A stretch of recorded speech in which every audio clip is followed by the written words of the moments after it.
மானஸ் பக்கங்கள்.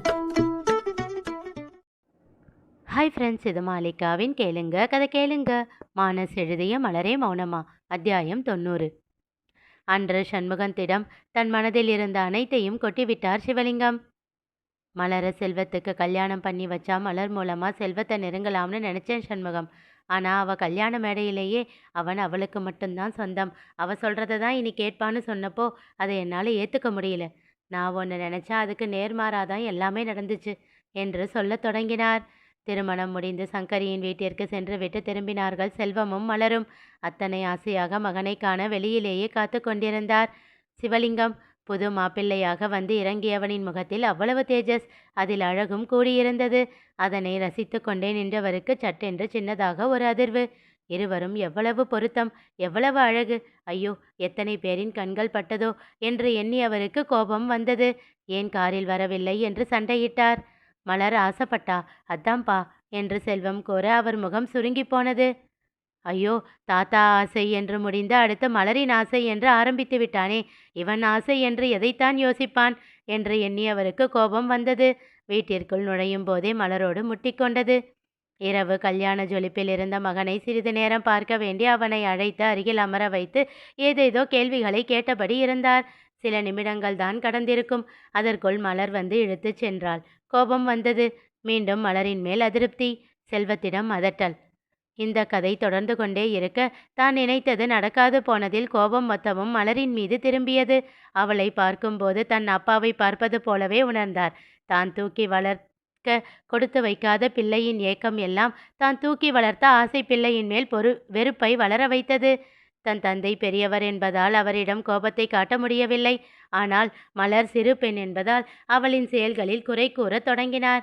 அவளின் சின்ன சின்ன செயல்களிலும் தவறு கண்டுபிடிக்க தொடங்கினார். தங்கமணி வந்து சேகரை ஏற்றுக்கொள்ளச் சொல்லி கேட்டபோது முதலில் மறுத்தார் சிவலிங்கம்.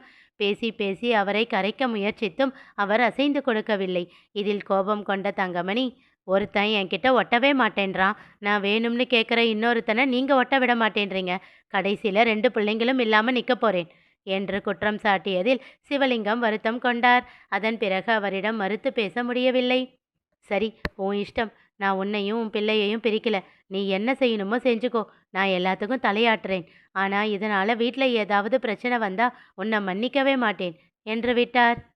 இப்போ மலருக்கு என்ன குறைச்சல்? செல்வம் அவளை எப்படி தாங்குறான்? இன்னும் என்ன வேணும் அவளுக்கு என்றார் தங்கமணி. இப்படியே சொல்லி எல்லாரையும் சமாளித்து விடலாம் என்ற நம்பிக்கையில் தங்கமணி அனைத்தையும் செய்ய பிரச்சனையே அங்கேதான் ஆரம்பமாகியது. மலர் அவர்களை ஏற்றுக்கொண்டால் எல்லோரும் சந்தோஷமாக இருக்கலாம் என்று நினைத்தார் தங்கமணி. சிவலிங்கமோ அவள் எதிர்த்து எதிர்த்து பேசியதில் கோபம் கொண்டார். புதிதாக வந்த பெண்ணின் முன் தங்கள் பேச்சை மதிக்காமல் அவமானப்படுத்துவதாக நினைத்தார். இது அவள் மேல் இருந்த கோபத்தை இன்னும் அதிகமாக்கியது. இந்நிலையில் மலர், சேகர், தீப்தி இருவரையும் அடித்து விட்டாள் என்று தெரிந்தபோது அவள் மேல் கோபம் பன்மடங்காக பெருகியது. இந்த வீட்டின் மகாராணியாக இவளை வைத்தும் அந்த கெத்தில் இருக்காமல் எதற்காக இப்படி அவர்களை அடித்து தன் தரத்தை தாழ்த்தி கொள்ள வேண்டும் என்ற கோபம் வந்தது. சேகரின் மேல் தவறு இருக்கும் என்று யோசிக்காமல் போனார். அதனால் மலரை மன்னிப்பு கேட்கச் சொல்லி பெருந்தவரை செய்தார். ஆசை மகன் வந்து அதற்கான தண்டனையை தந்தபோது மொத்தமாக உடைந்து போனார். அது மட்டும் இல்லாமல் மலருக்கு உடல்நிலை சரியில்லை என்பதே அப்போதுதான் அவருக்கு தெரியும். என்னதான் அவள் மேல் கோபம் இருந்தாலும் தங்கமணி செய்தது தவறு என்று நினைத்து கொண்டிருந்த போது அடுத்த இடியை இறக்கினான் செல்வம். மலர் கர்ப்பமாக இருக்கிறாள் என்றதில் மொத்தமாக உடைந்து விட்டார். ஐயோ, என் மகனின் உயிர் வந்த வேளையில் இருவரையும் கஷ்டப்படுத்தி விட்டோமே என்று தன்னைத்தானே திட்டிக் கொண்டிருந்த வேளையில் செல்வம் மொத்தமாக அவரை விட்டு விலகி சென்று விட்டான். மலருக்கு உடம்பு சரியில்லைன்னு ஏன் என்கிட்ட சொல்லலை? அவள் ஹாஸ்பிட்டல் கூப்பிட்டப்போ ஏன் போகலை? உன்னால் முடியலன்னா அமுதா கிட்டையாவது ஃபோன் பண்ணி சொல்லியிருக்கலாம் இல்லை? அப்போ இல்லாத பிள்ளைய அந்த கஷ்டம் தெரியாமல் வளர்த்தோமே, அதெல்லாம் இந்த ஒரு விஷயத்தில் ஒன்றுமே இல்லாமல் போயிடுச்சு இல்லை?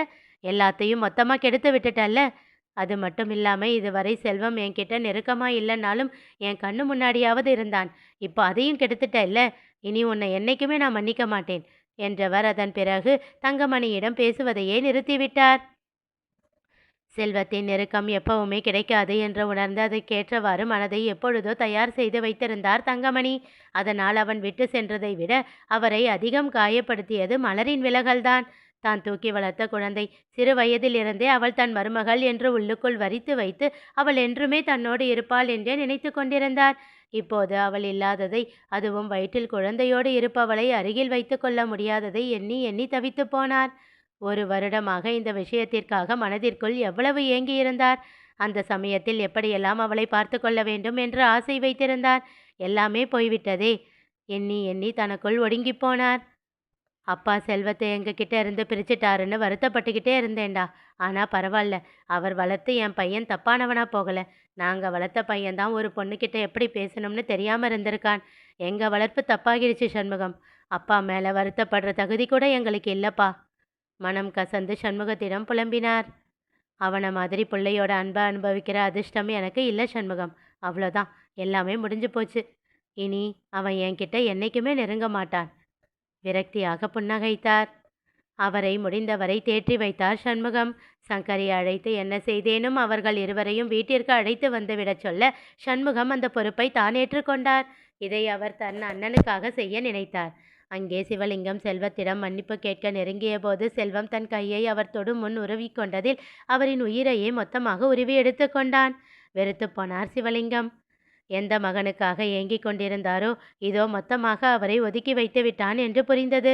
மீண்டும் மீண்டும் அவன் முன் சென்று நின்று அவன் நிராகரிப்பை தாங்கும் அளவு மனதில் சக்தி இல்லாததால் அவனை நேருக்கு நேர் பார்ப்பதை தவிர்த்து வந்தார். இப்போது செல்வம் தங்கமணியை ஏற்றுக்கொண்டதில் அவர் மனம் இன்னும் வலி கொண்டது. தான் மட்டும் தன் மகனுக்கு தேவையில்லாதவனாக ஆகிவிட்டோமே என்று உடைந்து போனார். தான் செய்த தவறுகள் அவரை குற்ற உணர்ச்சியில் தள்ள இன்னும் தன்னை தனிமைப்படுத்தி கொண்டார். நான் கொஞ்ச நேரம் வெளியில் போயிட்டு வரேன் சண்முகம், என் மனசு ஏதோ பண்ணுது என்று விட்டு சென்று விட்டார் சிவலிங்கம். சண்முகமும் தங்கமணியும் எல்லாவற்றையும் செல்வத்திடம் சொல்ல இடிந்து போய் அமர்ந்து விட்டான் அவன். அவன் முகம் இறுக்கத்தை தழுவியது. எதையோ அவன் மனம் யோசித்து சோர்ந்தது. எதையோ ஏற்றுக்கொள்ள முடியாமல் தவித்தது. வேகமாக அறைக்கு சென்று விட்டான். மலரோ அதைவிட இறுக்கமாக அமர்ந்திருந்தாள். அவளை நெருங்கினார் தங்கமணி. மலரு, மாமாவை கொஞ்சம் புரிஞ்சுக்க முயற்சி பண்ணடி என்றார் கெஞ்சலாக. என்ன புரிஞ்சுக்கணும் அத்தை? சீறினாள் அவள். அதில் எல்லோருமே அதிர்ந்தனர். மலரு, எதுவுமே இதுக்கு மேலே சொல்லாத அத்தை, பயங்கர கடுப்பில் இருக்கேன். என்னை பார்த்தா உங்கள் 2 பேருக்கும் எப்படி தெரியுது? அப்பா அம்மா கிட்ட இருந்து பெத்த பிள்ளைய பிரிக்கிற கொடுமைக்காரி மாதிரி தெரியுதா? எத்தனை தடவை நான் வருத்தப்பட்டிருக்கேன், நீங்கள் 2 பேரும் மாமாவை நெருங்க மாட்டேன்றீங்கன்னு. ஒரு தடவை உனக்கு சொல்ல தெரியாது மாமா தான் உங்ககிட்ட ஒட்டலைன்னு? நான் மாமா கிட்ட பேசியிருப்பேன்ல. அதை விடு, நான் எப்போ மாமா கிட்ட உங்கள் 2 பேரை பற்றி வருத்தப்பட்டாலும் மாமா அதை மறுத்து சொன்னதே இல்லை. அப்போ அது மனசுலேயும் அதுதானே இருக்குன்னு அர்த்தம். எப்போவோ சின்ன வயசில் விலகி நின்றுச்சுன்னா அப்படியே விட்டுடுவீங்களா? கூப்பிட்டு உட்கார வச்சு பேசினா புரிஞ்சுக்காமலா போயிருக்கும்? உங்கள் இஷ்டத்துக்கும் எல்லாத்தையும் பண்ணிட்டு கடைசியில் 2 பேரும் தப்பே பண்ணாத மாதிரி சீன் போடுறீங்களா? இல்லடி. என்ன இல்லடி? இதில் என்ன கல்யாணம் பண்ணி வச்சு நெருங்க நினைச்சாராம். என்னைக்காச்சும் அதுக்கேற்ற மாதிரி நடந்துக்கிட்டு இருந்திருக்காரா? ஆமாம், என் மாமா நான் சொல்கிறது தான் கேட்கணும்னு சொன்னேன். அதில் என்ன தப்பு இருக்குது? உலகத்தில் எல்லா பொண்டாட்டிங்களுக்கும் இருக்கிற ஆசை தானே அது. உனக்கு இல்லையா? சின்ன அத்தைக்கு இல்லையா? இதோ இப்போ கல்யாணமாச்சே, இந்த தளிருக்கு தான் இல்லையா? ஆனால் நான் உங்கள் கூட போட்டி போடணும்னு நினச்சி சொன்னேனா? கேட்டுக்கொண்டே திரும்ப அப்போதுதான் சிவலிங்கம் அங்கே நிற்பதை கவனித்தாள். சட்டென்று கோபமாக முகத்தை திருப்பிக் கொண்டாள். உனக்கு தான் எனக்கு தான்னு போட்டி போட்டு பிடுங்கி வச்சுக்க மாமா என்ன பொம்மையா? உயிரும் உணர்வும் உள்ள மனுஷன். அது உங்கள் எல்லாருக்கும் புரியுதா இல்லையா? ஏதோ சின்ன பிள்ளை மாதிரி என்கிட்ட போட்டி போட்டுக்கிட்டு இருந்திருக்காரு. அவள் கேள்விக்கு பதில் சொல்ல முடியாமல் அமைதியாக இருந்தனர். மலர் சில நிமிடங்கள் எங்கோ வெறித்தாள். பிறகு கோபம் இல்லாமல் மெல்லிய குரலில் கூறினாள். என்ன விட்டு கொடுக்க முடியாம தான் என் அத்தையும் மாமாவும் இந்த வீட்டுக்கு மருமகளாக ஆக்கிக்கிட்டாங்கன்னு நினச்சேன். எவ்வளோ சந்தோஷப்பட்டிருக்கேன் தெரியுமா? கடைசியில் இப்போதானே தெரியுது நான் ஒரு இலவச இணைப்புன்னு. அவள் குரலில் அவ்வளவு வலி. இல்லடாமா, உன்னை விட்டு கொடுக்க முடியாமல் முடிவு பண்ண கல்யாணம் தாண்டா இது. இதுவும் ஒரு காரணம், அவ்வளவுதான். சண்முகம் அவளை சமாதானம் செய்ய முயன்றார். விரக்தியாக புன்னகைத்தாள் மலர். இதை நம்ப நான் ஒன்றும் குழந்தை இல்லை மாமா. உங்கள் அண்ணன் என்னை பற்றி யோசிக்கவே இல்லைல்ல. இதுவே என்றவள் ஒரு நொடி நிறுத்தி, எங்கள் அப்பா இருந்திருந்தா என்னை பற்றி யோசிச்சிருப்பார்ல என்று எங்கோ வெறித்தபடி கேட்டாள். அவள் கேள்வியில் எல்லோருக்கும் வருத்தம் படர்ந்தது. எனக்கு தான் அந்த கொடுப்பினை இல்லையே, நான் தான் பறக்கும்போதே அப்பாவை முழுங்கிட்டேனே என்று விட்டு வேக வேகமாக மாடி ஏறி சென்று விட்டாள். அவள் கூறியதை கேட்டு தன் கண்களை இறுக மூடிக்கொண்டார் சிவலிங்கம். அவளை முதலாக கைகளில் ஏந்தி நின்ற அந்த தருணத்தில் எந்த குறை அவளுக்கு வரவே கூடாது என்று மனதிற்குள் சபதம் எடுத்தாரோ, இன்று அந்த வருத்தம் தன்னாலேயே அவளுக்கு வந்துவிட்டதே என்று எண்ணி மனதிற்குள் குமைந்தார். இனி நிகழப்போவது என்ன தெரிந்து கொள்ள தொடர்ந்து கேளுங்க. கதை கேளுங்க. மீண்டும் சந்திப்போம்.